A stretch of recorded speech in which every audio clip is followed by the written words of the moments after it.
जय हिंद साथियों, मैं बबलू धाकड़ स्वागत करता हूं आप सभी का धरणीधर एग्रो क्लासेज के ऑनलाइन प्लेटफॉर्म पर। साथियों, आज हम चर्चा करने वाले हैं एंटोमोलॉजी के अंदर कीटों की बाह्य संरचना के बारे में। हम आज चर्चा करने वाले हैं कि यानी कि जब हम किसी कीट को देखते हैं बाहर से तो उसके अंदर हमें क्या क्या चीज़ें दिखाई देती हैं, उन सभी के बारे में हम आज चर्चा करने वाले हैं। जैसे हम किसी कीट को देखते हैं तो उसके अंदर हमें पंख दिखाई देते हैं, मुखांग दिखाई देते हैं, उसका सिर दिखाई देता है, उसका उधर वाला भाग दिखाई देता है। तो जो भी हमें टांगे दिखाई देती है, जो भी हमें बाह्य संरचना के रूप में जो भी दिखाई देते हैं, उन सभी के बारे में हम आज चर्चा करने वाले हैं। और उनके अंदर हम देखेंगे कि अगर पंख है, अगर हमें बाह्य संरचना के अंदर पंख दिखाई दे रहे हैं तो पंख कौन से सेगमेंट के अंदर पाए जाते हैं और कीट के कौन से भाग के अंदर पाए जाते हैं। मुखांग है तो मुखांग कौन से भाग के अंदर पाए जाते हैं, उन सभी के बारे में हम आज चर्चा करने वाले हैं। तो आइए स्टार्ट करते हैं एंटोमोलॉजी के अंदर कीट की बाह्य संरचना। कीटों की बाह्य संरचना, कीटों की बाह्य संरचना, ठीक है ना। कीटों की बाह्य संरचना के बारे में हम पढ़ने वाले हैं। ये सेशन काफ़ी इंपॉर्टेंट रहेगा क्योंकि ओवरऑल जितने भी इंसेक्ट होंगे उन सभी के अंदर ये बाह्य संरचना के रूप में कॉमन कैरेक्टर के रूप में पाए जाते हैं। तो इसे प्रॉपर नोट्स बनाते हुए अच्छे से चलना और साथ ही साथ में से अपने साथियों के साथ में अधिक से अधिक शेयर करें ताकि उन्हें भी पता चले कि एंटोमोलॉजी का जो सेशन है वो स्टार्ट हो चुका है। और ये यूट्यूब के इतिहास में पहली बार ऐसा हो रहा है कि किसी शिक्षक के माध्यम से आपको जो हूबहू आप जब पैसे देकर किसी ऑनलाइन प्लेटफॉर्म में पढ़ते हो या एप्लीकेशन के माध्यम से पढ़ते हैं तो वो का वो सेशन आज आपको, वो का वो कंटेंट आपको यूट्यूब पर ऐसे फ्री में अवेलेबल करवाया जा रहा है, ठीक है ना। तो इसे स्किप मत कीजिएगा, पढ़ते हुए चलिएगा अच्छे से। तो कीटों की बाह्य संरचना के अंदर सबसे पहले हम देखते हैं इसके अंदर जो कीट है, सबसे पहले हम कीट की डेफिनेशन देखेंगे या इंसेक्ट किसे कहते हैं उसके बारे में हमें पता होना चाहिए। उसके बाद में हम इसके बाह्य संरचना को एक एक करते हुए पढ़ते हुए चलेंगे कि इसके कितने सेगमेंट होते हैं, कितने भागों में इसको बांटा गया है, उसके बारे में हम चर्चा करेंगे, ठीक है ना। तो सबसे पहले हम देखते हैं इंसेक्ट किसे कहते हैं।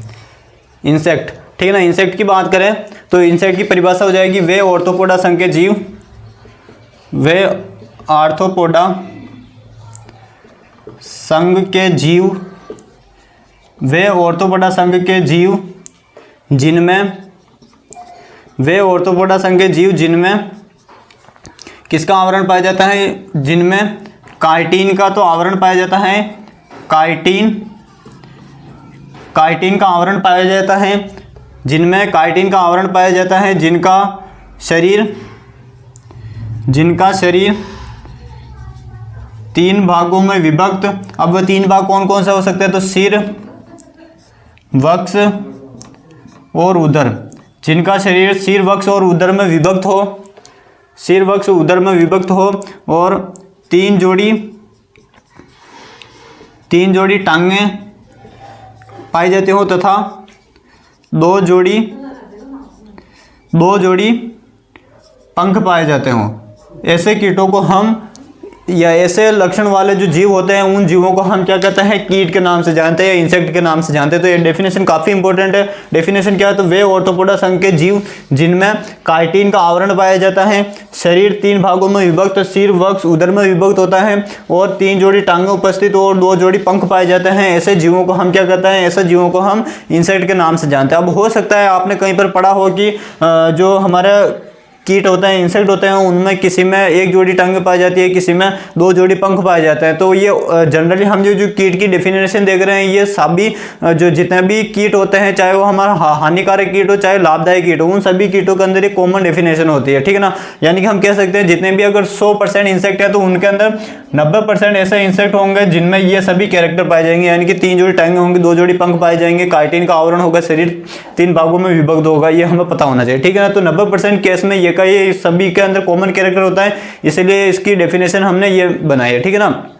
तो याद रखना जो कीट होते हैं वो किस संघ के अंदर आते हैं, तो ऑर्थोपोडा संघ के अंदर आते हैं। अभी ऑर्थोपोडा क्या होता है, तो जब आपने वर्गीकरण पढ़ा होगा या फिर टेक्सोनोमी के बारे में पढ़ा होगा तब उसके अंदर आपने इसके बारे में सुना होगा कि जो जंतु होते हैं, जो एनिमिलिया जो होते हैं, उनको 9 से लगभग 11 भागों में विभाजित किया गया है। उसके अंदर जैसे हम बात करें एनालिडा हो गया, एस्के हेलमिंथिस हो गया और हमारे ऑर्थोपोडा हो गया, ऐसे कई सारे संघ आते हैं। तो उनमें से एक संघ है वो कौन सा हो जाएगा, हमारा ऑर्थोपोडा संघ हो जाएगा। और ये पृथ्वी पर, ये जो ऑर्थोपोडा संघ जो होता है ये पृथ्वी पर पाए जाने वाला सबसे बड़ा संघ है, जिसके अंदर सबसे ज़्यादा जीव आते हैं, ये हमें याद रखना, ठीक है ना। तो इससे भी कई बार प्रश्न पूछा जाता है कि सबसे बड़ा संघ कौन सा हो जाएगा, ऑर्थोपोडा संघ हो जाएगा, और सबसे अधिक मात्रा में पाए जाने वाले जो जीव होते हैं वो कौन से संघ के अंदर आते हैं, तो वो हो जाएगा हमारे ऑर्थोपोडा संघ के अंदर आते हैं, ये हमें याद रखना, ठीक है ना। तो इसकी डेफिनेशन होती है, इसका फटाफट से आप स्क्रीनशॉट लीजिए, उसके बाद में हम आगे बढ़ते हैं। उसके बाद में हम देखते हैं ये काइटिन क्या होता है। काइटिन के बारे में मैंने आपको पहले पढ़ा दिया था, जब मैंने आपको बॉडी वॉल के बारे में बताया था, तब मैंने बताया था जो बॉडी वॉल जो होती है वो 3 भागों से मिलकर बनी होती है। कौन कौन सा, एक तो होता है उसके अंदर क्यूटिकल होता है, दूसरा होता है एपिडर्मिस, और तीसरा होता है आधारी झिल्ली, जिसके अंदर जो हमारे क्यूटिकल होता है वो 2 तत्वों से, प्रोटीन और काइटिन से मिलकर बना है। तो काइटिन के बारे में मैंने विस्तार से बता दिया था। आज हम इन तीनों के बारे में चर्चा करेंगे कि शरीर जो होता है वो 3 भागों में किस प्रकार विभक्त होता है, 3 जोड़ी टांगे कहाँ पर पाई जाती हैं, 2 जोड़ी पंख कहाँ पर पाए जाते हैं, उनके बारे में हम चर्चा करते हैं, ठीक है ना। फटाफट से इसका स्क्रीनशॉट लीजिए, उसके बाद हम आगे बढ़ते हैं।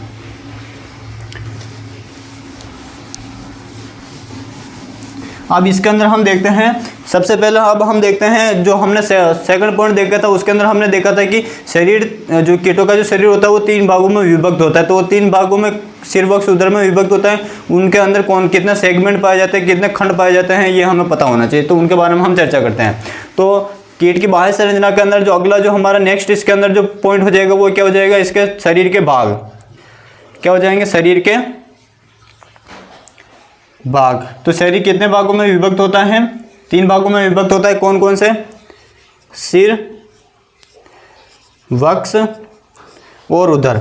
सिर, वक्ष और उदर में विभक्त होता है, जिसमें जो सिर होता है वो, इसको हम इंग्लिश में हेड के नाम से जानते हैं, इसको थोरेक्स, इसको हम थोरेक्स के नाम से जानते हैं, और जो उदर हो जाएगा इसको हम एब्डोमन,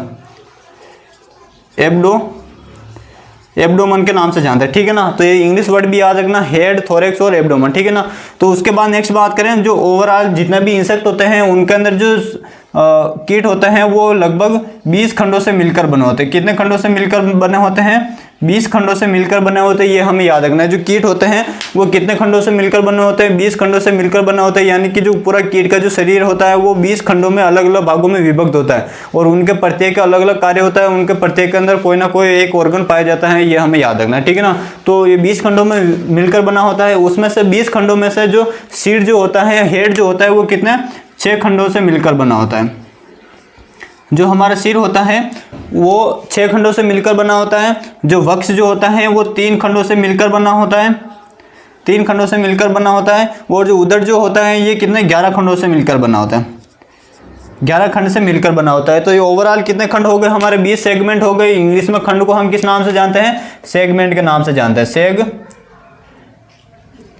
सेगमेंट के नाम से इसको हम जानते हैं, ठीक है ना, सेगमेंट के नाम से जानते हैं। तो जो हेड होता है वो 6 खंडों से मिलकर बना होता है, थोरेक्स होता है जो 3 खंडों से, और जो एब्डोमेन होता है वो 11 खंडों से मिलकर बना होता है, ये हमें याद रखना है। अब कई सारे ऐसे कीट होते हैं जिनके अंदर जो एब्डोमेन जो होता है वो किसी में 10 खंडों से मिलकर बना होता है, किसी में 9 खंड होता है। जैसे हम बात करें जो मोइला या एफिड होता है, उसके अंदर जो एब्डोमेन जो होता है वो 9 खंडों के अंदर ही कंप्लीट हो जाता है। तो उसके अंदर जो पूरा शरीर जो होता है वो ओवरऑल कितने खंडों में विभक्त होगा, तो वो हमारे, इसे 2 कम कर देंगे तो कितना, ओवरऑल वो 18 खंडों में पूरा शरीर उसका पाया जाता है, ये हमें याद रखना है, ठीक है ना। तो कई कीट में 1-2 कम, एक आध ऊपर नीचे हो सकता है। ओवरऑल जो कीट होते हैं उनके अंदर ये कॉमन कैरेक्टर होता है, ठीक है ना, ये हमें याद रखना है। अब हम बात करते हैं इसके अंदर सिर की बात करते हैं कि सिर के अंदर कौन कौन से प्लेट्स पाई जाती हैं, सिर के अंदर कौन कौन से पार्टिकल्स पाए जाते हैं, या सॉरी पार्टिकल्स ने, सिर के अंदर कौन कौन से ये अपना हम कह सकते हैं पार्ट पाए जाते हैं या ऑर्गन पाए जाते हैं, जिनके बारे में हमको डीप से स्टडी करनी है, ठीक है ना।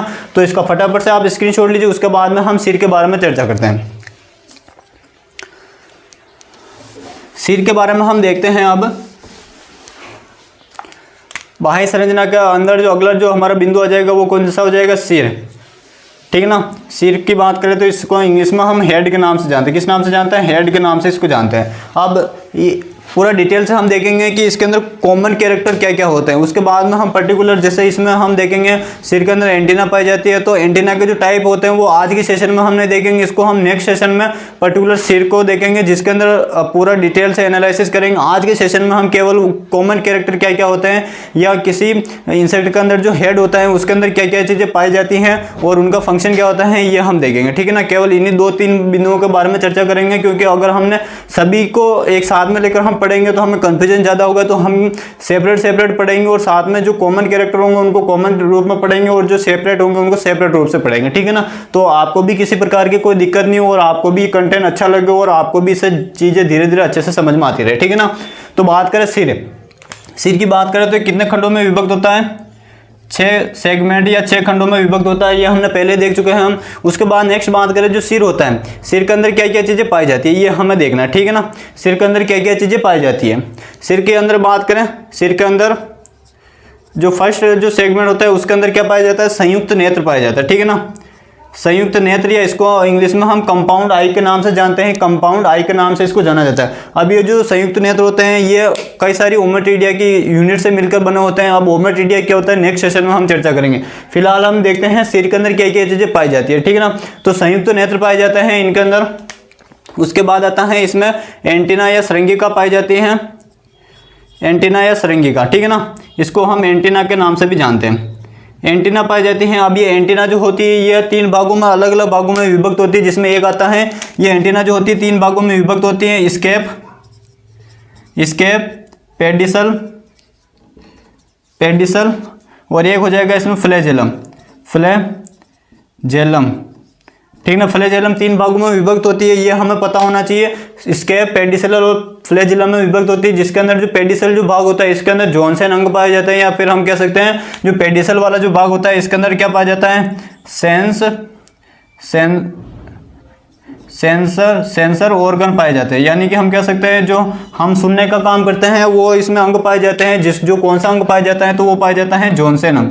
कौन सा अंग पाया जाता है, जॉनसन ऑर्गन पाया जाता है। और यही पेडिसल क्या करता है, कीट को किस दिशा में जाना है उसका पता लगाता है, कहाँ पर भोजन उपस्थित है इसका पता चलता है, इन्वायरमेंट कंडीशन किस प्रकार की है वो सारी जो चीज़ों का पता चलता है वो किसके बारे से किससे पता चलता है, इनको श्रृंगिका या एंटीना से पता चलता है। या फिर हम कह सकते हैं जैसा हमारे अंदर जो नर्वस सिस्टम होता है उससे हमें पता चलता है कि हमारे हाथ में क्या कांटा चुभा है या फिर गर्म चीज़ लगी हुई है या फिर ठंड का आभास हमें हो रहा है, तो हमारे जो अंदर बॉडी के अंदर जो हमारा जो नर्वस सिस्टम होता है उस सिस्टम के आधार से हमें पता चलता है कि हमारे शरीर के अंदर क्या चीज़ें, टेम्परेचर कितना है या फिर ठंडा कितना है, वो सारा चीज़ पता चलता है। उसी प्रकार से ये जो एंटीना होती है, एंटीना के अंदर भी कीटों के अंदर जो एंटीना होती है ये सब बताता है कि हमें किस दिशा में जाना, भोजन कहाँ पर हमें मिलेगा, वातावरण की कंडीशन किस प्रकार की, वो सारी चीज़ों के बारे में ये एंटीना बताता है कीटों को, ये हमें याद रखना है, ठीक है ना। उसके बाद नेक्स्ट बात करें, अगला हो जाएगा इसके अंदर क्या पाया जाता है, मुखांग पाए जाते हैं। क्या पाए जाते हैं, मुखांग, ठीक है ना। मुखांग पाए जाते हैं। मुखांग भी अलग अलग प्रकार के होते हैं, उनको हम डिटेल से नेक्स्ट सेशन में हम जब भी सिर के बारे में पढ़ेंगे तब देखेंगे, ठीक है ना। तो ये मुखांग जो होता है, मुखांग का जो प्रमुख कार्य होता है ये भोजन को काटते हैं और इनको चबाने का काम करता है, ये हमें याद रखना, ठीक है। या फिर हम कह सकते हैं मुखांग का प्रमुख कार्य क्या है, तो कीटों के द्वारा जो भोजन ग्रहण किया जाता है उसको पचाने का जो कार्य होता है वो बॉडी के अंदर जो पहुँचते हैं वो मुखांगों के द्वारा होकर पहुँचते हैं, ये हमें याद रखना, ठीक है ना। तो ये 3 प्रमुख रूप से सिर के अंदर हमें 3 चीज़ें पढ़नी है डिटेल से। एक तो पढ़ना होगा हमें संयुक्त नेत्र क्या होता है, कंपाउंड आई, उसके बाद में हमें एंटीना के बारे में पढ़ना है, उसके बाद में हमें मुखांग के बारे में डिटेल से पढ़ना होगा, ठीक है ना। अभी हम केवल डिटेल से नहीं पढ़ेंगे, केवल और केवल मैं इनके नाम बता रहा हूँ कि हमें किन किन के बारे में पढ़ना है। जैसे हम बात करें जो एंटीना जो होती है ये भी अलग अलग कीटों में अलग अलग प्रकार की पाई जाती है। जितने इंसेक्ट होते हैं उन सभी के अंदर एंटीना पाई जाती है, लेकिन हमें केवल एग्जाम पर्पज की दृष्टि से जो इंपॉर्टेंट है उन्हीं के बारे में पढ़ना है। जैसे हम बात करें सिटेशियस टाइप की जो एंटीना होती है वो किस में पाई जाती है, फिलीफॉर्म हो गया, सीरेट हो गया, मोनिलीफॉर्म हो गया, क्लेवेट हो गया, पेक्टिनेट हो गया, बाईपेक्टिनेट हो गया। तो ये कई सारी प्रकार की एंटीना होती है जिनके बारे में हमको पता होना चाहिए, हम नेक्स्ट सेशन में चर्चा करेंगे। फिलहाल आप केवल इतना सा याद रखना है, जो एंटीना होती है वो 3 भागों में विभक्त होती है, स्केप, पेडिसल और फ्लैजेलम होती है। जिसके अंदर जो पेडिसल होता है उसके अंदर सेंसर ऑर्गन पाए जाते हैं, जिनका प्रमुख कार्य क्या होता है, तो भोजन के पता लगाना या फिर दिशाओं का पता लगाना, वातावरणीय परिस्थितियों का पता लगाना, ये सभी जो प्रमुख कार्य होते हैं वो किसका होता है, एंटीना का होता है कीटों के अंदर, ये हमें याद रखना, ठीक है ना। उसके बाद में हम नेक्स्ट चर्चा करते हैं हेड के अंदर, सिर के अंदर। अब हम इसमें देखते हैं सिर के अंदर प्रमुख रूप से पाई जाने वाली प्लेट्स कौन कौन सी हैं। जो हमारा हेड होता है, हेड के अंदर प्लेट्स पाई जाती हैं अलग अलग प्रकार की। तो वो जो प्लेट्स होती हैं उनके बारे में हम देखते हैं, काफ़ी इंपॉर्टेंट है, एग्जाम के अंदर सीधा सीधा प्रश्न आता है। तो इसमें हम देखते हैं सबसे पहले जो सिर के अंदर जो प्लेट्स पाई जाती हैं वो कितने प्रकार की होती है, तो 4 प्रकार की होती है। सबसे पहले हम इसमें हम नाम देखते हैं, उसके बाद में देखते हैं वो कहाँ पर पाई जाती हैं, ये हमें याद रखना, ठीक है ना। तो जो हमारा हेड होता है उसके अंदर 4 तरह की प्लेट्स पाई जाती हैं। सबसे पहले हम नाम की बात करें तो पहली जो प्लेट हो जाएगी वो हो जाएगी वर्टेक्स प्लेट। वर्टेक्स कौन सी हो जाएगी, vertex plate number first. Number second बात करें तो नंबर सेकंड हो जाएगी जीना प्लेट। कौन सी प्लेट, जीना प्लेट, वर्टेक्स प्लेट, जीना प्लेट। नंबर थर्ड बात करें तो नंबर थर्ड हो जाएगा क्लाईपीएस प्लेट। नंबर थर्ड हो जाएगा क्लाईपीएस प्लेट। नंबर फोर्थ हो जाएगा ओसीपिटल प्लेट, ओसीपिटल प्लेट, ठीक है ना। नंबर फोर्थ हो जाएगी ओसीपिटल प्लेट। तो ये चारों प्लेट के नाम आपको याद रखने कौन कौन सी, वर्टेक्स प्लेट, जीना प्लेट, क्लाईपीएस प्लेट और ओसीपिटल प्लेट। इसको इंग्लिश में भी हम इन्हीं नाम से जानते हैं। इंग्लिश में अगर वर्टेक्स को लिखना चाहें तो वर्टेक्स को हम किस प्रकार से लिखते हैं, वर्टेक्स प्लेट, ठीक ना। तो ये दोनों नाम एक जैसे होते हैं, तो आप केवल ये वाला टर्म याद रखना, एग्जाम के अंदर किसी भी प्रकार से पूछा जा सकता है, ठीक है ना। तो वर्टेक्स प्लेट, जीना प्लेट, क्लाईपीएस प्लेट और ओसीपिटल प्लेट्स। अब हम इसमें देखते हैं जो वर्टेक्स प्लेट्स ये होती है सब कहाँ पर पाई जाती है, ठीक है ना। तो वर्टेक्स प्लेट की बात करें तो ये कहाँ पर पाई जाती हैं, कीट के अंदर। तो कीट के अंदर ऊपर व सामने की तरफ जो हमारा कीट होता है, अभी मैं आपको एक एग्जांपल के माध्यम से समझाऊंगा। जो वर्टेक्स प्लेट होते हैं वो कहाँ पर पाई जाती है, तो ऊपर होगी और सामने की तरफ होगी, ठीक है ना। जीना प्लेट की बात करें, जीना प्लेट कहाँ पर होगी, तो ये हमारा होगी नीचे की तरफ। जो जीना प्लेट जो होगी वो कहाँ पर होगी, नीचे की तरफ। कहाँ पर होगी जीना प्लेट, नीचे की तरफ, ठीक है ना। और ये जो क्लाईपीएस प्लेट जो होती है ये कहाँ पर होगी, पीछे की तरफ। जो जीना जो प्लेट होगी ये कहाँ पर होगी, पीछे की तरफ, ये हमें याद रखना है। और उसके बाद नेक्स्ट आती है हमारे ये जो हमारे जो जीना जो प्लेट होगी ये कौन सी होगी, तो ये साइड वाली प्लेट होगी, साइड वाली तरफ होगी। जो हमारे जीना प्लेट जो है वो कहाँ पर होगी, साइड की तरफ होगी, ठीक है ना। उसके बाद नेक्स्ट आती है हमारे क्लाईपीएस प्लेट, ये कहाँ पर होगी, तो सामने की तरफ होगी। कहाँ पर होगी, सामने की तरफ होगी। उसके बाद में आते हैं ओसीपिटल प्लेट। तो ओसीपिटल प्लेट कहाँ पर होगी पीछे की तरफ। कहाँ पर होगी, पीछे की तरफ। ये पीछे की तरफ पाई जाती है, ये हमें पता होना चाहिए। जो हमारे जीना प्लेट होगी ये कहाँ पर होगी, साइड वाली प्लेट होगी। और ये जो क्लाईपीएस प्लेट जो होगी ये कहाँ पर पाएगी, सामने की तरफ होगी। और ये जो हमारा ओसीपिटल प्लेट जो होगी ये कहाँ पर होगी, पीछे की तरफ होगी। कहाँ पर होगी, पीछे की तरफ। अब हम इसमें देखते हैं, सबसे पहले आपको इनके नाम पता होना चाहिए, वर्टेक्स प्लेट्स, जीना प्लेट, क्लाईपीएस प्लेट और ओसीपिटल प्लेट। अब इसमें हम देखते हैं, एक उदाहरण के माध्यम से समझते हैं। जो वर्टेक्स प्लेट जो होती है होगी तो कहाँ पर, ऊपर की तरफ और सामने की तरफ होगी। अब मेरे को देखना, मेरे को एक इसका ये चारों जो प्लेट होती है ये एग्जाम्पल के रूप में मेरे से समझ लेना, ठीक ना। तो जो वर्टेक्स जो प्लेट होगी वो कहाँ पर होगी, जो ये मेरा जो ये वाला जो पार्ट है बॉडी का, हेड का जो ये वाला पार्ट है, ये वाला जो पार्ट होगा, ये वाला पार्ट क्या हो जाएगा, ऊपर की तरफ है और ये सामने की तरफ है। तो ये वाली जो यहाँ पर जो कीट का ऊपर जो प्लेट पाई जाएगी वो कौन सी हो जाएगी, हमारे वर्टेक्स प्लेट हो जाएगी। यानी कि ये वाला पार्ट होगा जो ऊपर की तरफ है और सामने की तरफ है, तो ये वाली हो जाएगी वर्टेक्स प्लेट। यहाँ पर जो प्लेट होगी वो वर्टेक्स प्लेट हो जाएगी।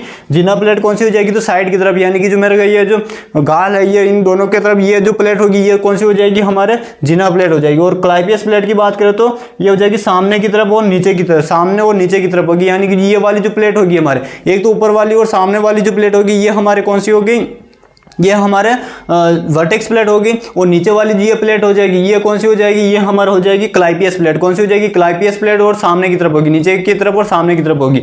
और ओसीपिटल प्लेट कौन सी होगी, जो पीछे की तरफ होगी। ये वाली जो प्लेट है ना ये हमारा कौन सी हो जाएगी, ओसीपिटल प्लेट हो जाएगी। ये हमें याद रखना है। तो उम्मीद आप सभी को समझ में आ गया होगा कि कौन सी प्लेट कीट के अंदर कहाँ पर पाई जाती है। वर्टेक्स प्लेट सामने और ऊपर की तरफ होगी, और जीना प्लेट जो होगी वो साइड दोनों तरफ की होगी, और क्लाईपीएस प्लेट सामने की तरफ तो होगी लेकिन नीचे वाली होगी, और ओसीपिटल प्लेट पीछे की तरफ होगी। यानी कि एग्जांपल के रूप में आपको ये जो ओसिपिटल है, इसको आपको ओसिपिटल नहीं याद रखना है, आपको हॉस्पिटल याद रखना है। क्या याद रखना है? हॉस्पिटल। और हॉस्पिटल हम कब जाते हैं? जब हमारे पीछे सर में चोट लग जाती है। तो जैसे हम हॉस्पिटल जाते हैं तो वो डॉक्टर पट्टी वट्टी लगा देता है, तो हमारे हॉस्पिटल से याद हो जाएगा क्या पीछे की तरफ चोट लगी है, तो वो हो जाएगा हमारा ओसिपिटल हो जाएगी और पीछे की तरफ की प्लेट हो जाएगी। ये हमें याद रखना है, ठीक है ना। तो इसी के साथ में हमारे जो हेड होता है कीटों के अंदर, वो कंप्लीट होता है कॉमन कैरेक्टर के रूप में, ठीक है ना। तो हेड कंप्लीट होता है। ये जो पार्ट है, इन सभी के पार्ट के बारे में हम डिटेल से पढ़ेंगे। अभी आप टेंशन मत लेना, केवल जो अभी मैं बता रहा हूँ ये आपको याद रखना है, ठीक है ना। फटाफट से इसका स्क्रीनशॉट लीजिए, उसके बाद हम आगे बढ़ते हैं।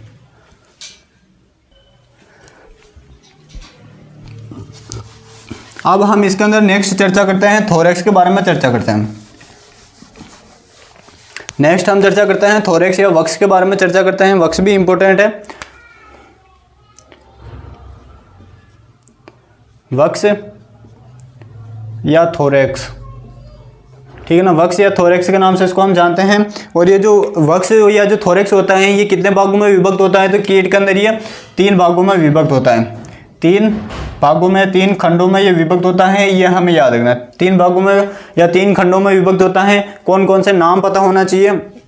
तो सबसे पहले इनके नाम की चर्चा करें तो ये हो जाएंगे। पहला हो जाएगा इसमें प्रोथोरेक्स, दूसरा हो जाएगा मीजोथोरेक्स,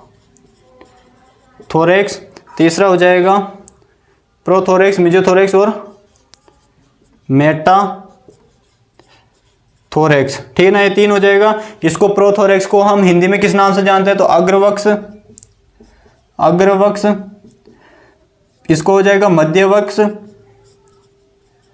मध्यवक्स। और तीसरा हो जाएगा हमारे पश्चवक्स, ठीक है ना।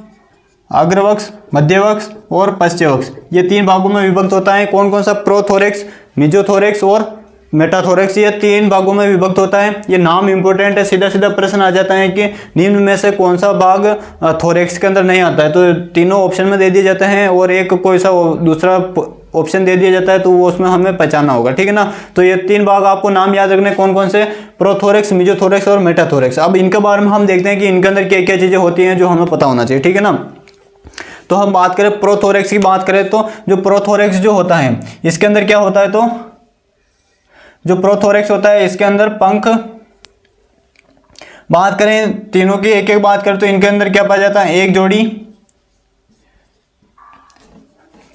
जोड़ी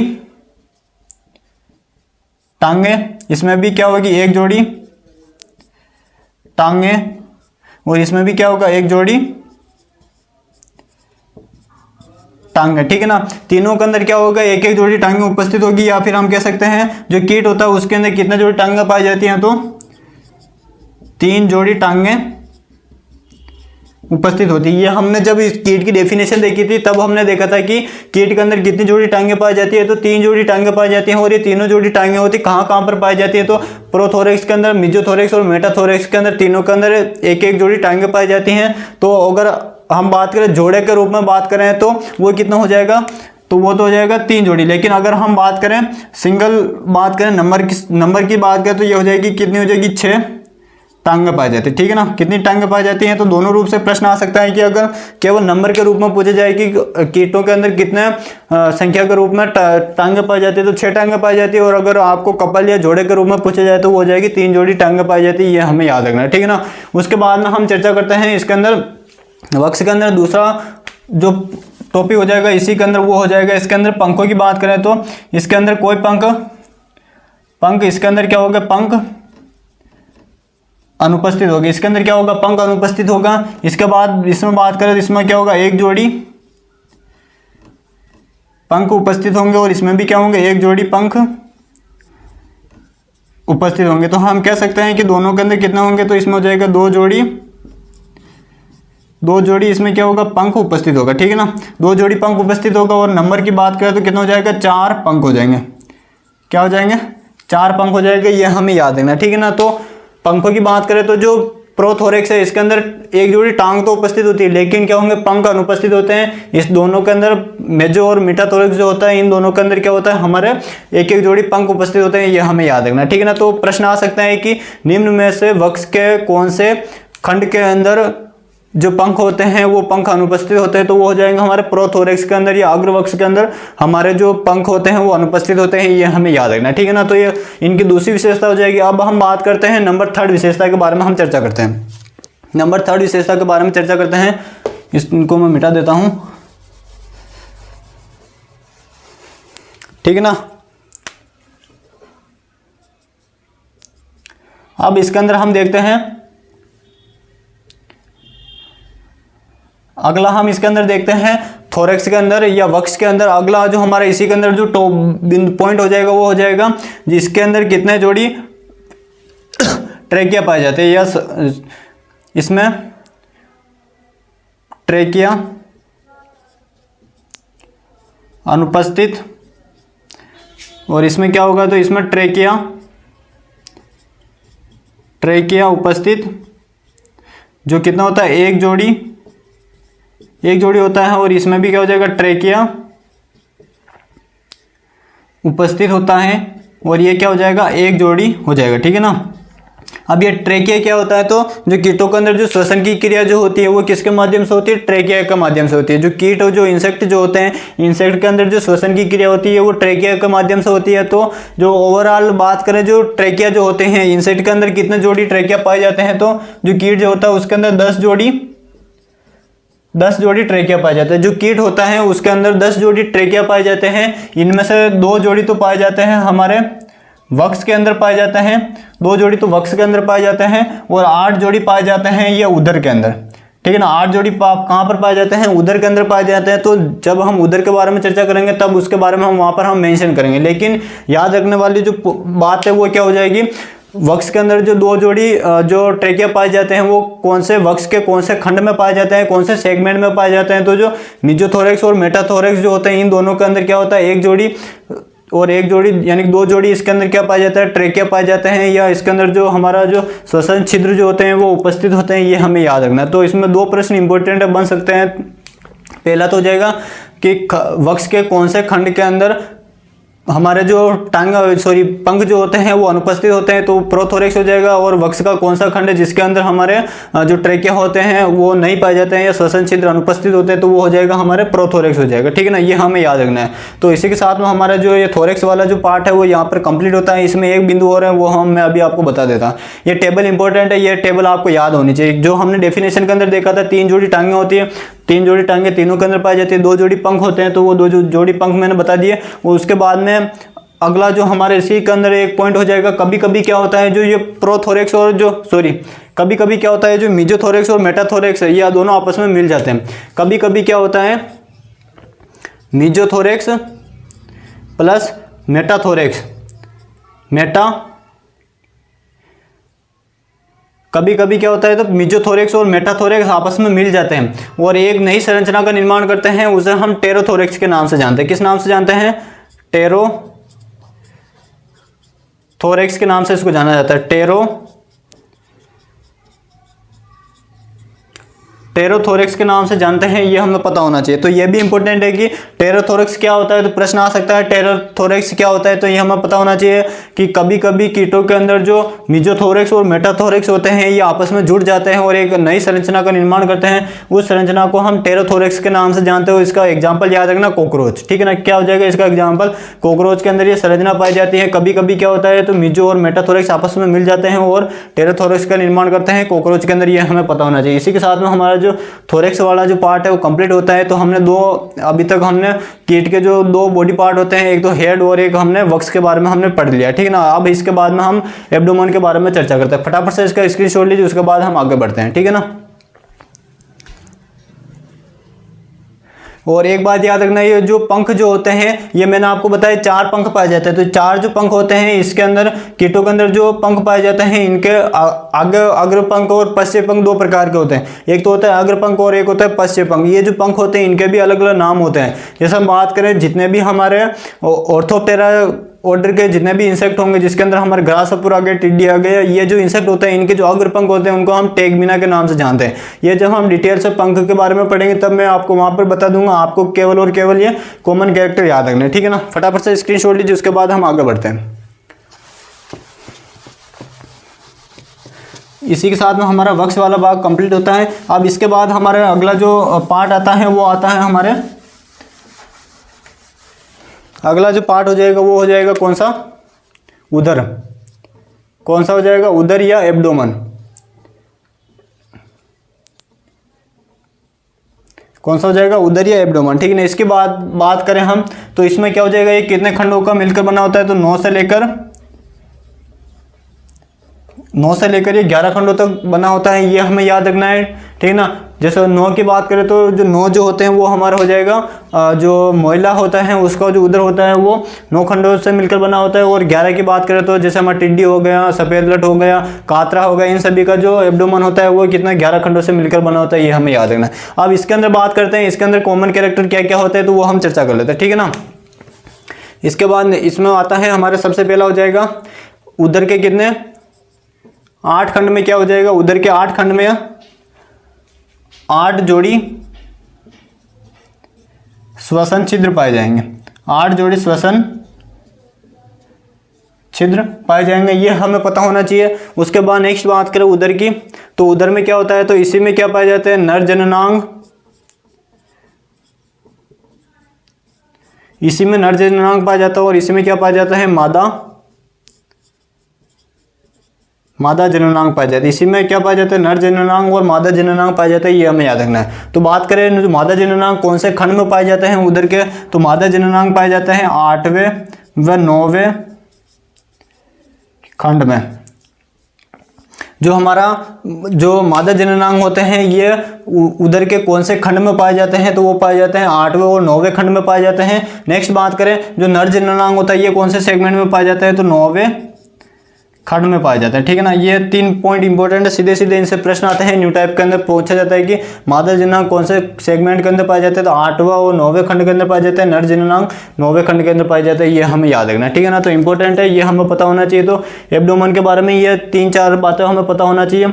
नर जननांग और मादा जननांग कहाँ पर होते हैं, 8 खंड के अंदर क्या पाया जाता है, श्वसन जो 8 जोड़ी श्वसन छिद्र पाए जाते हैं। और इसमें जो उदर होता है वो 9 से लेकर 11 खंडों तक मिलकर बना होता है। ओवरऑल लास्ट कितना होता है, तो वो 11 खंडों से मिलकर बना होता है, ये हमें पता होना चाहिए, ठीक है ना। इसी के साथ में हमारा ये उदर वाला पार्ट कंप्लीट होता है। अब इससे जुड़ी और 4-5 बातें और हैं जो उनके बारे में हम चर्चा कर लेते हैं। उसके बाद हम एक डायग्राम देखेंगे जिसके अंदर ये सभी के सभी आपको पता चल जाएगा कि ये एक इंसेक्ट के अंदर कहाँ कहाँ पर ये चीज़ें पाई जाती है, ठीक है ना। फटाफट से इसका स्क्रीनशॉट लीजिए। नेक्स्ट उसके बाद हम आगे बढ़ते हैं। अब इसके बाद हम देखते हैं इससे रिलेटेड एक्सटर्नल इसकी जो स्ट्रक्चर है इन कीटों की, उसके रिलेटेड कुछ बातें हैं जो हमें पता होनी चाहिए, ठीक है ना। सबसे पहले हम बात करें पंखों की, या फिर हम बात करें जो कीट की जो ऊपरी सतह होती है, कीट की जो ऊपरी सतह होती है उस सतह को किस नाम से हम जानते हैं। जो कीट की जो ऊपरी सतह होती है उसको हम टर्गम या नोटम के नाम से जानते हैं, टर्गम या नोटम कहते हैं, ठीक है ना। तो हो सकता है आपको ऊपरी सतह के रूप में मिल जाएगी टर्गम क्या है, इंसेक्ट के अंदर आ सकता है प्रश्न की टर्गम क्या होता है। तो टर्गम की या फिर टर्गम क्या होता है, तो जो कीट की जो ऊपरी सतह होती है ऊपरी सतह को क्या कहा जाता है, टर्गम या नोटम के नाम से हम जानते हैं, ठीक है ना। इसी प्रकार बात करें, इसी प्रकार हो जाएगा नीचे की सतह। नीचे की जो सतह होती है, नीचे की सतह को किस नाम से जाना जाता है, तो नीचे की जो सतह होती है उसको स्टर्नम के नाम से जानते हैं। किस नाम से जानते हैं, स्टर्नम के नाम से जानते हैं। और जो साइड वाली जो होती है, साइड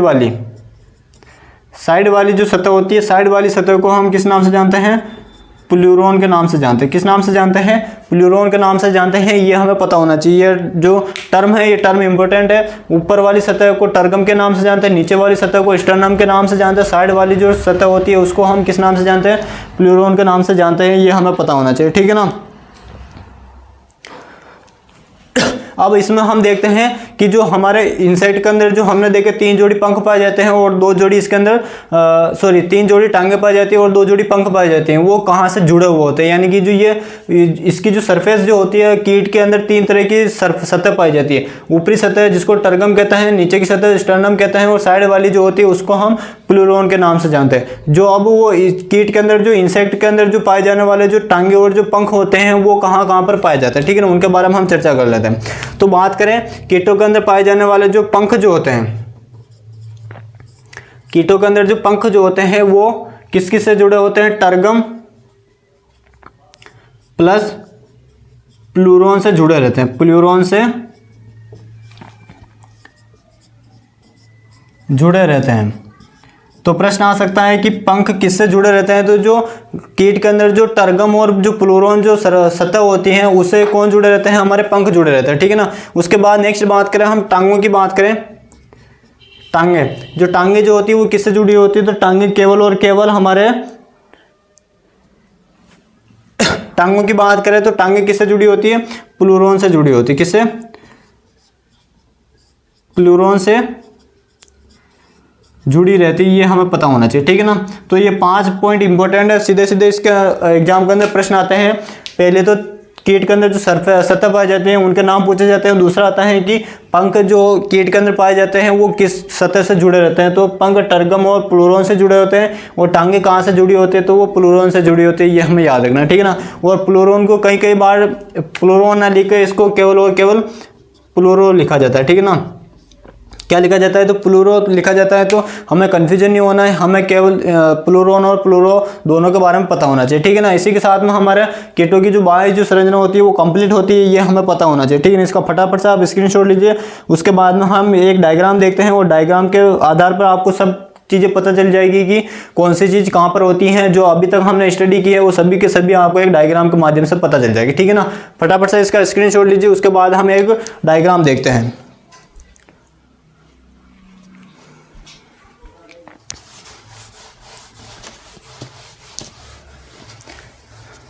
अब इसके अंदर हम डायग्राम देखें तो हम डायग्राम को उसी आधार पर पढ़ते हुए चलेंगे जैसे हमने इसकी डेफिनेशन बनाई थी। डेफिनेशन में सबसे पहले हमने क्या देखा था कि इसका जो आवरण होता है काइटिन का आवरण पाए जाते हैं। उसके बाद में शरीर 3 भागों में विभक्त होता है। तो सबसे पहले हम क्या करेंगे, इसका जो कोई भी एक इंसेक्ट का डायग्राम बना रहे, ये डायग्राम रफ डायग्राम है, इसको आप किसी भी इंसेक्ट से मत लेना, ये एक रफ डायग्राम होगा जो केवल और केवल समझने के लिए होगा, ठीक है ना। सबसे पहले क्या हमने देखा था, कीट का जो शरीर होता है वो 3 भागों में विभक्त होता है। तो हमने ये बना लिया 3 भाग इसके, ठीक है ना, ठीक है ना। ये हमने इसके 3 भाग बना लिया।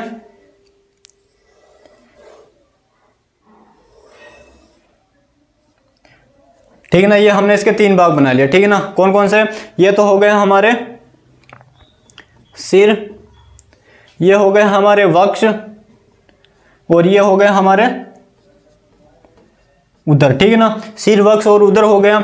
सिर जो होता है 6 खंडों से मिलकर बना होता है, वक्ष जो होता है 3 खंडों से मिलकर बना होता है और उदर जो होता है वो 11 खंडों से मिलकर बना होता है, ये हमें पता होना चाहिए, ठीक है ना। अब बात करते हैं हम सिर की।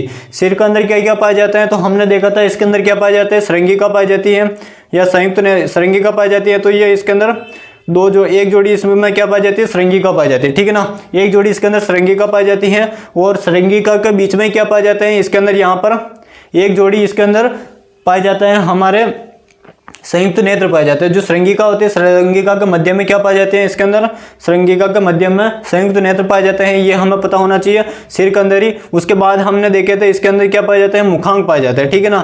वो जो मुखांग जो होते हैं वो इस प्रकार से पाए जाते हैं। अभी मैं कोई डायग्राम नहीं बना रहा हूँ। वो जो मुखांग होते हैं वो अलग अलग प्रकार के होते हैं, जैसे बाइटिंग और च्यूइंग टाइप के होते हैं, बाइटिंग लैंपिंग टाइप के होते हैं, पियरिंग एंड सकिंग टाइप के होते हैं। जो मुखांग जो होते हैं, माउथ पार्ट जो होते हैं वो कई प्रकार के होते हैं। लेकिन हम केवल और केवल रफ डायग्राम बना रहे हैं जिसके अंदर हम बात कर रहे हैं हेड के अंदर कौन सी चीज कहाँ पर पाई जाती है, ठीक है ना।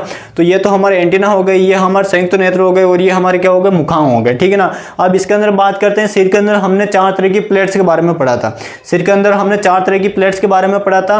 अब ये जो कीट है, इस कीट के, इसको थोड़ा मैं ऊपर लिख देता हूँ, सिर, ठीक है ना। ये जो कीट है, इस कीट का जो ये ऊपर वाला जो भाग दिखाई दे रहा है, ये वाला भाग, ये वाला जो भाग है, इसके यहाँ पर जो प्लेट पाई जाएगी वो कौन सी होगी, वर्टेक्स प्लेट होगी। कौन सी होगी, वर्टेक्स प्लेट होगी। उसके बाद नेक्स्ट बात करते हैं इसके जो नीचे की जो प्लेट्स होगी, नीचे की तरफ कौन सी प्लेट्स पाई जाएगी, तो नीचे की तरफ पाई जाएगी हमारे नीचे की तरफ पाई जाएगी क्लाइपियस प्लेट्स। कौन सी होगी, जो मैंने आपको दाढ़ी वाली जो प्लेट बताई थी वो हो जाएगी कौन सी, क्लाइपियस प्लेट। और इधर ये साइड वाली जो प्लेट होगी दोनों तरफ पाई जाएगी, साइड वाली प्लेट्स हो जाएगी कौन सी, इसमें हो जाएगी जीना प्लेट। कौन सी हो जाएगी, जीना प्लेट हो जाएगी, ये हमें याद रखना है। साइड वाली जो प्लेट होगी वो कौन सी हो जाएगी, जीना प्लेट हो जाएगी। और इसका जो कीट है, कीट के जो पीछे का जो भाग है, जो ये जो हमारे वर्टेक्स प्लेट है इसके नीचे या पीछे का जो भाग हो जाएगी वो कौन सी प्लेट हो जाएगी, वो हो जाएगी हमारे ओसिपिटल प्लेट हो जाएगी। कौन सी प्लेट हो जाएगी, ओसिपिटल प्लेट हो जाएगी, ये हमें याद रखना है, ठीक है ना। तो वर्टेक्स प्लेट हो गया, जीना प्लेट साइड वाली हो गई, ओसिपिटल पीछे वाली हो गई, और क्लाइपियस प्लेट जो होगी वो कौन सी हो जाएगी, नीचे की तरफ होगी और सामने की तरफ होगी, ये हमें याद रखना है, ठीक है ना।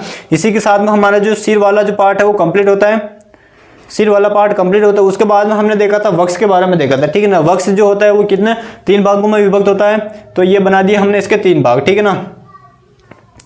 वक्स जो होता है वो 3 भागों में विभक्त होता है, ये हमें याद रखना, ठीक है ना। 3 भागों में विभक्त होता है। 3 भाग कौन कौन से हो जाएंगे, तो ये तो हो जाएगा हमारे प्रोथोरेक्स, ये हो जाएगा हमारे मिजोथोरेक्स, और ये हो जाएगा हमारे मेटाथोरेक्स, ठीक है ना। प्रोथोरेक्स, मिजोथोरेक्स और मेटाथोरेक्स, ठीक है ना। अब इसमें क्या होता है, तो इन दोनों के अंदर ये हो जाएगा हमारे वक्स हो जाएगा 3 खंडों में मिलकर बना होता है, ठीक है ना। प्रोथोरेक्स, मिजोथोरेक्स और मेटाथोरेक्स, तीनों के अंदर क्या पाए जाएंगे, एक एक जोड़ी टांगे होगी, तो ये एक एक जोड़ी इसके अंदर ये क्या हो गए, टांगे हो गए, ठीक है ना। ये हमारा सेगमेंट हो गया। ये इसके अंदर क्या हो गए, 3 जोड़ी टांगे हो गई, तीनों के अंदर प्रोथोरेक्स, मिजोथोरेक्स और मेटाथोरेक्स, तीनों के अंदर एक एक जोड़ी टांग हो गई। एक टांग इधर है और एक टांग इसके उस साइड में है, ठीक है ना। ये तो क्या एक साइड ही दिखाई दे रही है हमें, इसके दूसरी जो साइड है उसके तरफ भी इस प्रकार से 3 टांगे उधर है, ठीक है ना। तो ये हो गए हमारे 3 जोड़ी टांगे हो गए। उसके बाद में क्या होता है, मिजोथोरेक्स और मेटाथोरेक्स में एक एक जोड़ी क्या पाए जाते हैं, पंख पाए जाते हैं। एक एक जोड़ी क्या पाए जाते हैं, पंख पाए जाते हैं। तो ये इस प्रकार से इन दोनों के अंदर ये पंख पाया जाता है, ठीक है ना। एक एक जोड़ी दोनों की तरफ पंख पाए जाते हैं। तो ये इस साइड हो गया, तो इस साइड भी नीचे की तरफ भी इसमें क्या होगा, इस प्रकार से पंख पाए जाएंगे, ठीक है ना। इस तरह से पंख पाए जाएंगे। तो 2 जोड़ी, एक जोड़ी ऊपर होगा, एक जोड़ी नीचे होगा, ठीक है ना। तो ये कहाँ पर है, मिजोथोरेक्स और मेटाथोरेक्स के अंदर जो हमारे क्या हो जाएंगे, पंख हो जाएंगे। जो एक तो होता है अग्रपंख और और एक होता है पश्च पंख। एक जो होता है वो क्या होता है, पश्च पंख होता है, ठीक है ना। अग्रपंख जो होते हैं इनको हम फोर विंग के नाम से जानते हैं, और पश्च पंख जो होते हैं इनको हाइंड विंग के नाम से जानते हैं, ठीक है ना। इनके भी अलग अलग स्ट्रक्चर होती है। कई पंख जो होते हैं वो ट्रांसपेरेंट पारदर्शी होते हैं, कई ऐसे पंख जो होते हैं उनके ऊपर ब्लैक स्पॉट पाया जाता है, कहीं पर रेड स्पॉट पाए जाते हैं। तो अलग अलग प्रकार के पंख होते हैं, उनको हम अलग अलग नाम से जानते हैं। कॉमन की बात करें तो अग्रपंख को हम फोर विंग के नाम से जानते हैं, और पश्च पंख जो होते हैं इनको हम हाइंड विंग के नाम से जानते हैं, ठीक है ना। इसी प्रकार ये ऊपर हो जाएंगे। उसके बाद हमने देखा था मिजोथोरेक्स और मेटाथोरेक्स में क्या पाया जाता है, एक एक जोड़ी क्या पाया जाता है, श्वसन छिद्र पाए जाते हैं। तो ये इसके अंदर क्या हो जाएगा, एक जोड़ी श्वसन छिद्र यहाँ पर हो जाएगा और एक जोड़ी श्वसन छिद्र यहाँ पर हो जाएगा। ये क्या हो जाएगा हमारे दोनों, ये हो जाएंगे हमारे श्वसन छिद्र। क्या हो जाएगा, श्वसन छिद्र। क्या हो जाएगा, श्वसन छिद्र हो जाएगा। एक जोड़ी मिजोथोरेक्स और एक जोड़ी मेटाथोरेक्स के अंदर क्या पाया जाएगा, श्वसन छिद्र पाया जाएगा। ये हमें पता होना चाहिए। उसके बाद हमने देखा था कई बार क्या होता है, मिजोथोरेक्स और मेटाथोरेक्स आपस में मिलकर क्या बनाते हैं, टेरोथोरेक्स मिलाते हैं। क्या मिलाते हैं, टेरोथोरेक्स मिलाते हैं। इंपॉर्टेंट है, एग्जाम के अंदर प्रश्न पूछा हुआ है, ठीक है ना। उसके बाद हम आगे बढ़ते हैं। उधर कितने खंडों से मिलकर बना होता है, 11 खंडों से मिलकर बना होता है। तो इसका हम छोटे छोटे 11 हिस्सा कर देंगे। 1 2 3 4 1 2 3 4 5 6 7 8 9 10, ये 11 होगा, ठीक है ना। ये 11 सेगमेंट हो गए इसके। अब इसमें 11 सेगमेंट के अंदर क्या, सबसे पहला पॉइंट हमने क्या देखा था, शुरुआत के जो उधर जो होता है, उधर के शुरू के 8 खंडों में क्या पाया जाता है, हमारे श्वसन छिद्र पाया जाता है। तो श्वसन छिद्र की बात करें, 1 2 3 4 5 6 7 8, ठीक है ना। ये 8 सेगमेंट हो गए। इन 8 सेगमेंट को हम क्या करते हैं, इनको आपस में इस प्रकार से मिला देते हैं, तो हमें पहचानने में आसानी होगी, ठीक है ना। ये हो गया, और इनको हम नाम देते हैं, ये क्या हो जाएगा, श्वसन छिद्र।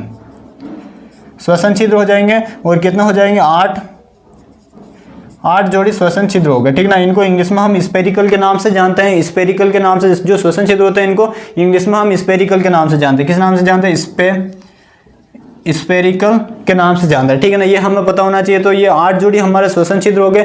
उसके बाद हमने देखा था सेगमेंट 8 और 9। सेगमेंट 8 ये है हमारे, और 9 ये है, ठीक है ना। सेगमेंट 8 और 9 के अंदर क्या पाया जाता है, इसके अंदर मादा जननांग पाया जाता है। यानी कि जो फीमेल ऑर्गन जो होते हैं वो कहाँ पर पाए जाते हैं, 8वें और 9वें खंड के अंदर पाए जाते हैं। और 9वें खंड में क्या, कौन सा हमारे 9वां जो सेगमेंट होता है इसके अंदर क्या पाया जाता है, मेल ऑर्गन पाया जाता है, ठीक है ना। यानी कि जो नर जननांग जो होते हैं वो कहाँ पर पाया जाता है, हमारे 9वें खंड के अंदर पाए जाते हैं, ये हमें पता होना चाहिए। और उसके बाद हम नेक्स्ट इसके अंदर चर्चा करते हैं। तो नेक्स्ट इसके बात करें तो इसकी जो ऊपरी वाली जो सतह हो जाएगी, पूरा जो ये कीट है, ये कीट की ये जो आपको ऊपरी वाली जो सतह दिखाई दे रही है, इस ऊपरी वाली सतह को क्या नाम देते हैं, हम टर्गम नाम देते हैं। क्या नाम देते हैं, टर्गम। ऊपरी वाली सतह को क्या नाम देते हैं, टर्गम नाम देते हैं। और इसी प्रकार ये जो नीचे वाली जो पूरी जो आपको सतह दिखाई दे रही है, इस सतह को क्या नाम देते हैं, इस सतह को नाम देते हैं स्टर्नम। क्या नाम देते हैं, स्टर्नम नाम देते हैं। और दोनों की जो साइड वाली हो जाएगी, यानी कि एक तो अब मेरा ये वाला बॉडी पार्ट देखना, एक मेरा बॉडी पार्ट की बात करें, ये जो मेरा जैसे ये है हमारे, तो बात करें ये सामने वाला जो होगा ऊपर की तरफ है, ये ऊपर की तरफ है, तो ये तो हो गया हमारा टर्गम हो गया। पीछे वाली है जो ये हो जाएगी हमारी, या पीछे जो क्या हो जाएगी, नीचे की तरफ हो जाएगी, नीचे वाली कौन सी हो जाएगी, स्टर्नम हो जाएगी। अब बची हुई साइड वाली यानी कि ये वाली और ये वाली है, ठीक है ना। मेरे दोनों हाथ है जो ये एक साइड वाली और ये एक साइड है, ठीक है ना। ये जो साइड वाली होती है इसको हम किस नाम से जानते हैं, साइड वाली जो होती है इसको हम प्लूरोन के नाम से जानते हैं। किस नाम से जानते हैं, प्लूरोन के नाम से जानते हैं। अब हम इसमें बात करते हैं इन तीनों के अंदर जो प्लूरोन और जो हमारा टर्गम होता है इससे कौन कौन जुड़ा होता है। तो इससे पहले हमने देखा था जो पंख जो होते हैं। अब पंख की बात करें तो पंख यहाँ से निकले हुए ये पंख, ठीक है ना, दोनों के अंदर, ये दोनों के अंदर पंख निकले हुए, तो ये पंख किससे जुड़े होते हैं, साइड से भी जुड़े होते हैं। अब जैसे ये हाथ है तो हाथ ये क्या होंगे, ऐसे पंख जो होंगे वो फ्लाई करेंगे, उड़ेंगे, ठीक है ना। तो इस प्रकार से क्या होगा, तो ये साइड में क्या होगा, एक तो पंख जो होते हैं वो प्लूरोन से भी जुड़े रहेंगे और एक होंगे क्या, ऊपरी सतह यानी कि टर्गम से भी जुड़े हुए। यानी कि साइड वाली होगी, साइड वाली सतह को हमने क्या नाम दिया था, प्लूरोन नाम दिया था, ठीक है ना। साइड वाली सतह को हमने प्लूरोन नाम दिया था, प्लूरो, ठीक है ना। ये दोनों नाम दिए थे। अब साइड वाली सतह हो गई, प्लूरो नाम दिया हमने, तो उसमें क्या हुआ, जो पंख है वो किससे, एक तो साइड वाली सतह से जुड़े हुए हैं दोनों की तरफ, ठीक है ना। और एक जो पंख है जो वो किससे अटैच है, क्योंकि ऊपरी वाली जो सतह होती है वो क्या हो जाएगी, हमारी टर्गम हो जाएगी, ठीक है ना। ये दोनों जो पंख होते हैं वो ऊपर की तरफ दोनों तरफ पाए जाते हैं, ठीक है ना, ऊपर की तरफ। तो टर्गम और प्लूरोन से जुड़े होते हैं। और जो हमारे जो ये जो हमारी टांगें जो होती हैं, लेग्स जो होती हैं, ये किससे जुड़ी होती है, तो लेग्स हमारे किससे जुड़ी होती है, केवल और केवल प्लूरोन से जुड़ी होती है। किससे जुड़ी होती है, प्लूरोन से जुड़ी होती है, ये हमें पता होना चाहिए, ठीक है ना। तो आज के सेशन में जिन जिन बिंदुओं के बारे में हमने चर्चा की थी कीटों की बाह्य संरचना के रूप में, उस सभी संरचना को मैंने आपको एक डायग्राम के अंदर पूरी समझाने की कोशिश की है। मैंने अपनी तरफ से पूरी कोशिश की है समझाने की। अगर किसी भी प्रकार की इसके अंदर त्रुटि रह जाती है तो मैं आपसे क्षमा चाहता हूँ। और आप भी इसे अच्छे से नोट्स बनाते हुए चलिएगा। और साथ साथ में आपको एक ऐसी ऑथेंटिक बुक लेके बैठना है कि आप इसमें जो मैंने समझाया है उसमें अगर कोई समझ में नहीं आता है या फिर कोई टॉपिक इसके अंदर छोटा मोटा टॉपिक छूट जाता है तो आप उसमें से उसको मेंशन करके आप उसे आसानी से लिख सकते हैं, ठीक है ना। तो इसी के साथ में मिलते हैं नेक्स्ट सेशन के अंदर पर्टिकुलर किसी ऑर्गन को लेकर। जैसे हम बात करेंगे हेड के अंदर किसी हम बात करें एंटीना के बारे में चर्चा कर सकते हैं, तो नेक्स्ट सेशन में हम उनके बारे में चर्चा करेंगे। अगर आज का सेशन आपको अच्छा लगा है तो अपने साथियों के साथ में से ज़्यादा शेयर करें। और अभी तक चैनल को सब्सक्राइब नहीं किया तो चैनल को सब्सक्राइब करें। मिलते हैं नेक्स्ट सेशन में, तब तक के लिए जय हिंद जय भारत।